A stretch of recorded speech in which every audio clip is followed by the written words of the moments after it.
اور یاد رکھیں نبی اکرم صلی اللہ تعالیٰ علیہ وآلہ وسلم نے بھی یہی ارشاد فرمایا کہ الدنیا مزرع الآخرہ، کہ دنیا جو ہے یہ آخرت کی کھیتی ہے، دنیا آخرت کی کھیتی ہے۔ ہمیں یہاں اس لیے بھیجا گیا ہے تاکہ ہم دنیا میں اچھے اعمال کر کے، نیکیوں والے کام کر کے اپنی آخرت کو بہتر بنا سکیں،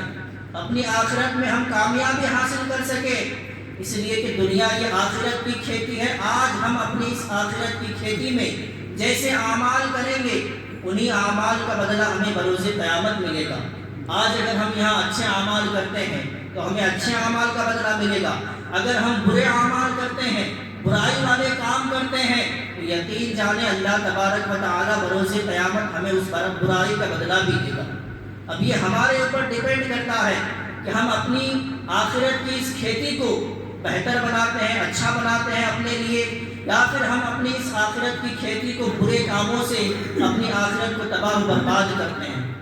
اسی لیے نبی اکرم صلی اللہ تعالیٰ علیہ وآلہ وسلم نے یہ بھی فرمایا کہ کن عابری سبیل فی الدنیا کأنک غریب، کہ دنیا میں ایسے رہو جیسے ایک مسافر رہتا ہے،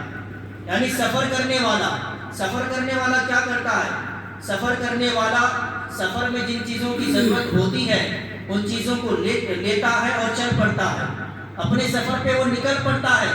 کیونکہ سفر میں زیادہ سامان لینا یہ سفر کرنے والے کے لیے پریشانی کا باعث بن جاتی ہے۔ جو سفر میں زیادہ سامان لیتا ہے اس کے لیے پریشانی بن جاتی ہے۔ تو میرے آقا صلی اللہ تعالیٰ علیہ وسلم کے اس فرمان کا مطلب یہ ہے کہ دنیا میں جن چیزوں کی تمہیں ضرورت ہے ان چیزوں کو لو اور اپنی آخرت کی منزل کی طرف بڑھتے چلو، اپنی آخرت کی منزل کو بہتر بناؤ، اس میں کامیابی حاصل کرو، اپنی آخرت کو بہتر بناؤ۔ یہ ہمارے آقا صلی اللہ تعالیٰ علیہ وسلم کے فرمان کا مطلب ہے۔ اور ہمارے بزرگوں نے بھی ہمیں یہی درس دیا ہے۔ ہمارے بزرگوں نے فرمایا کہ دنیا میں ایسے رہنا ہے جیسے کشتی پانی پر رہتی ہے۔ آپ نے دیکھا ہوگا کشتی پانی پر چلتی ہے، لیکن اگر سمندر کا پانی کشتی کے اندر آ جائے تو وہ کشتی ڈوب بھی جاتی ہے،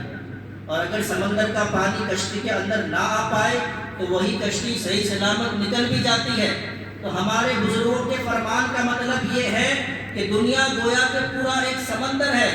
ہم پورے ایک سمندر میں جی رہے ہیں۔ اگر دنیا کی محبت ہمارے اندر آ گئی، اگر مال و دولت کی محبت ہمارے اندر آ گئی، اگر ہم دنیا کے پیچھے ہی لگے رہے تو یاد رکھیں ہمیں یہ دنیا تباہ و برباد کر دے گی۔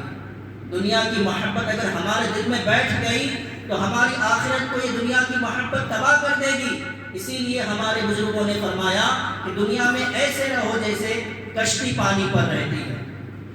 اور جو شخص ہمیشہ دنیا کمانے میں ہی مصروف رہتا ہے، اللہ تبارک و تعالیٰ کا ذکر بھول جاتا ہے، اللہ تبارک و تعالیٰ کی عبادت کرنا بھول جاتا ہے، اپنی تخلیق اور اپنی پیدائش کا مقصد بھول جاتا ہے، ایسے شخص کی مثال مثنوی شریف کے مصنف مولانا جلال الدین رومی رحمۃ اللہ تعالیٰ علیہ نے ایک واقعہ بیان کر کے سمجھائی ہے۔ اور وہ واقعہ کیا ہے؟ مثنوی شریف میں فرماتے ہیں علامہ جلال الدین رومی رحمۃ اللہ تعالیٰ علیہ، وہ لکھتے ہیں کہ ایک مرتبہ زمین پر شہد کا ایک قطرہ گرا تھا، زمین پر شہد کا ایک قطرہ گرا تھا، تو ایک چونٹی اسے چکھنے کے لیے وہاں پر آ گئی۔ ظاہر سی بات ہے، چونٹی جو ہے میٹھے کی دیوانی ہوتی ہے، جہاں پر میٹھی چیزیں ہوتی ہے وہ ڈھونڈ ڈھونڈ کر پہنچ جاتی ہے۔ تو اس شہد کے قطرے کو چکھنے کے لیے ایک چونٹی وہاں پر آئی اور اس نے آ کر شہد کے قطرے کے ایک سائڈ سے تھوڑا چکھا اور چل دیا، لیکن اس کا پیٹ نہیں بھرا۔ واپس آئی اور واپس آ کر اس نے اس شہد کے قطرے کے دوسرے سائڈ سے تھوڑا چکھا اور پھر چل دیا، لیکن ابھی بھی اس کا پیٹ نہیں بھرا۔ اس طرح وہ کرتی رہی، آتی رہی، جاتی رہی، اور اس طرح کر کے اس نے شہد کے قطرے کے ہر طرف سے تھوڑا تھوڑا چکھا، لیکن پیٹ اس کا ابھی بھی نہیں بھرا۔ اب اس کے ذہن میں یہ بات آئی کہ میں جو ہے یہ شہد کے قطرے کے بغل سے اور کنارے کنارے سے چکھ رہی ہوں، لیکن اس شہد کے قطرے کے بیچوں بیچ کیا ٹیسٹ ہے، ذرا اس کو بھی چکھا جائے۔